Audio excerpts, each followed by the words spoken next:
Cyril Smith was a Unitarian, a Christian theological movement, and a Freemason of GCHQ Mercurius Lodge, number 7507.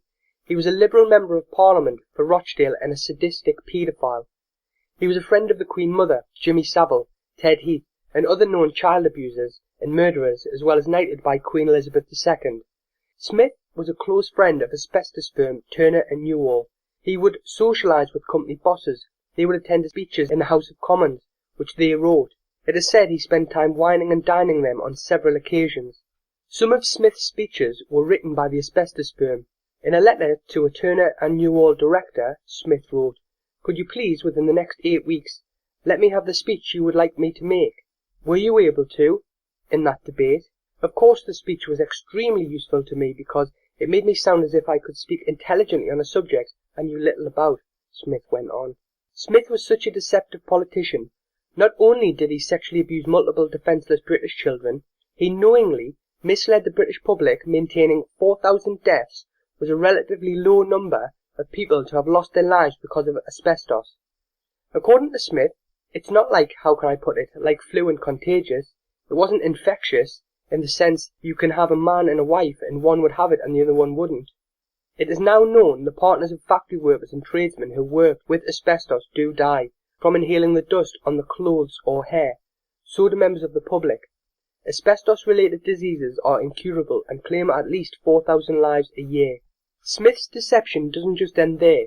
He attempted to smear journalists who made a documentary regarding the dangers of asbestos, knowing that members of the British public, including children, were losing their lives. Because of Smith, families were destroyed. Mothers, fathers, sisters, brothers went through a lifetime of hate, suffering and emotional pain.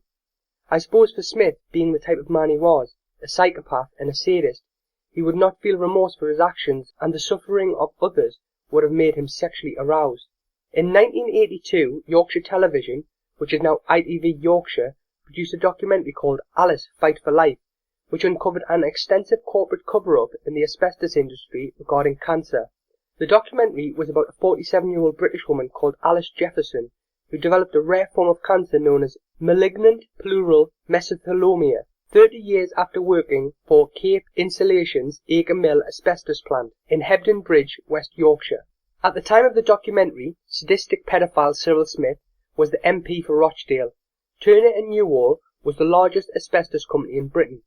According to documents seen by Rochdale Online, Smith and Turner and Newall tried to destroy the reputation of the documentary researchers and journalists post-documentary broadcast.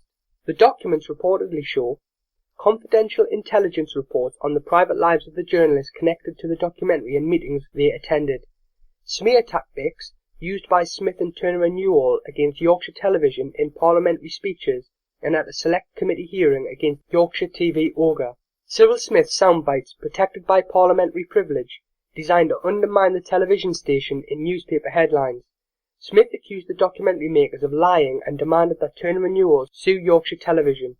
An orchestrated and crude letter-writing campaign in the local media, attacking the documentary journalists and defending asbestos production. Corporate monitoring and some successful attempts to ban overseas broadcasts of the documentary. Because of the actions of politicians and journalists in certain media organisations, members of the British public have died and countless other lives have been shattered through loss of family and friends.